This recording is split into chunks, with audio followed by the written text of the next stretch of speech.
All right, today on the Real Property Show, we're going to be showing you how we built these pony walls on the subfloor foundation to support these floor trusses. These are engineered trusses. You can see right above me.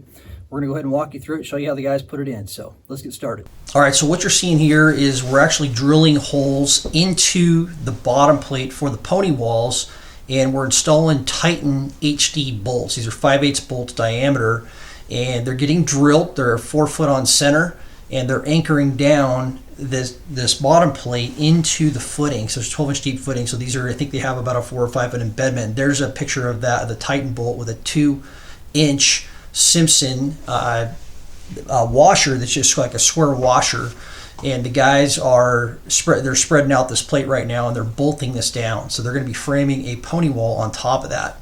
So you can see there's still plating up top here as well. So we've done some air sealing details that are underneath that bottom plate, and then we've actually recessed the washers and the anchor bolt, which is what you're seeing there.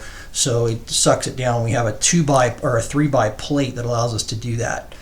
So one of the important things is the guys they have to shoot the laser or pull strings and measure down for the studs in order to make sure they get the studs the right height on this pony wall, so it flushes out with that top plate when the truss goes on. So those are the floor trusses that you're seeing right there, engineered floor trusses, and you can see this. That's a good detail or good picture of how we recessed these anchor bolts and washers. And we upsized that from a regular 2x plate, 2x8 plate, to an actual 3x plate. We drilled it out with a hole saw, chiseled it out, and then those are the hold down bolts that are painted blue, so we don't cut those off.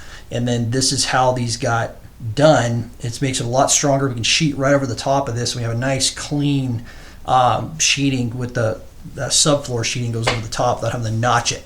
So it makes it a lot stronger. So you can see him here. He's actually got a string pull. He's measuring the length of his studs for the pony walls and then marking those out. So this can also be shot with a laser. You can even double check with the laser to make sure it's good.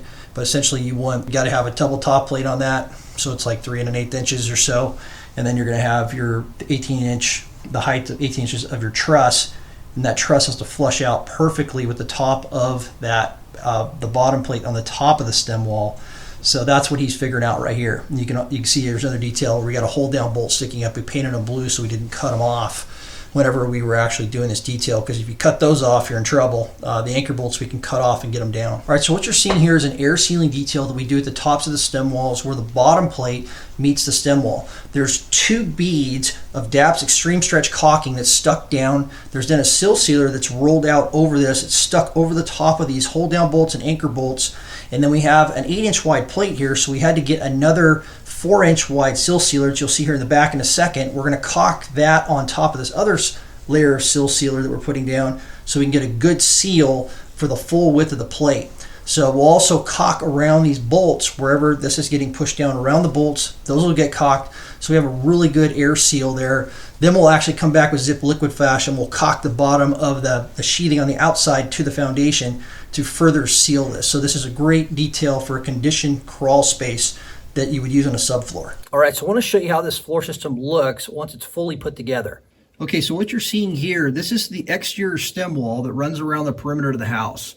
You can see the top plate at the top. That's a 3x top plate, so it measures 2.5 inches.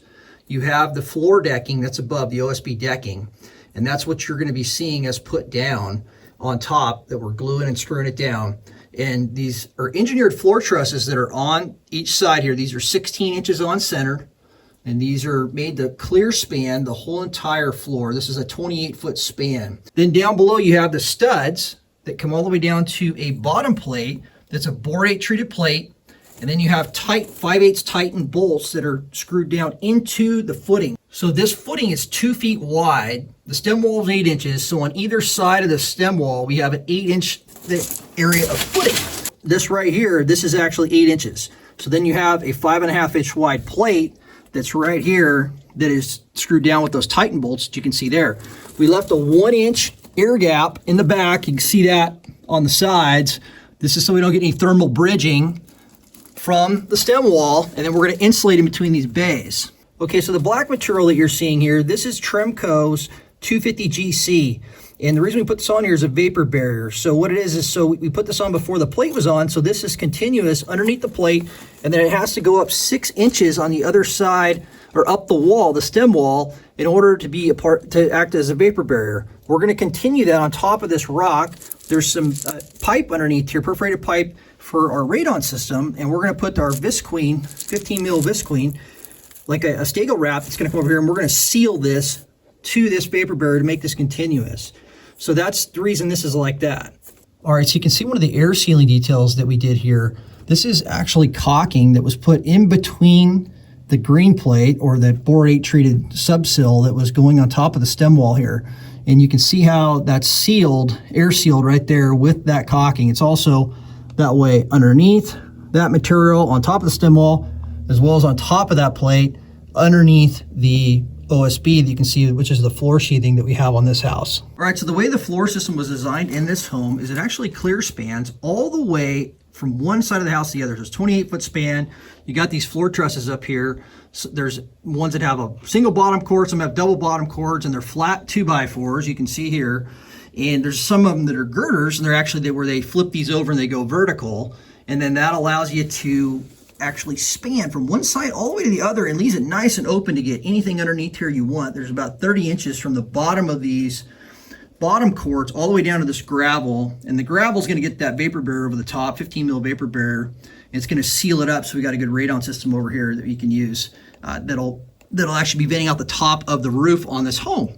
So you can see over here, this is trusses, 16 inches on center, and then you have, this is actually the corner over here, have a couple braces on there just for shear to brace them off, some diagonals that are going down. So, and then this will all get insulated on the exterior perimeter. All right, so this is actually a conditioned crawl space. And if you notice, there's no vents on any of the perimeter of this foundation. I know it's a little bit hard to see because it's darker down here, but there's nothing down here. And what that means is we're actually going to be bringing in air from the home that's conditioned and then exhausting that outside. So we're getting fresh air into this space. It's keeping it dry, and it's also allowing to make sure there's no issues with pipes freezing. There's nothing that's going to be happening where we have a problem with critters getting in here. It's nice and clean and a great system. And we're going to be doing that with an ERV.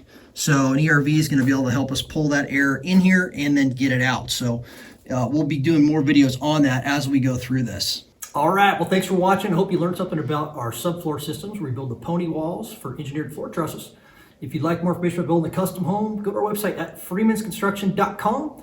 If you need help with any real estate needs, buying or selling your home or land, visit freemansrealty.com. Thanks again for watching.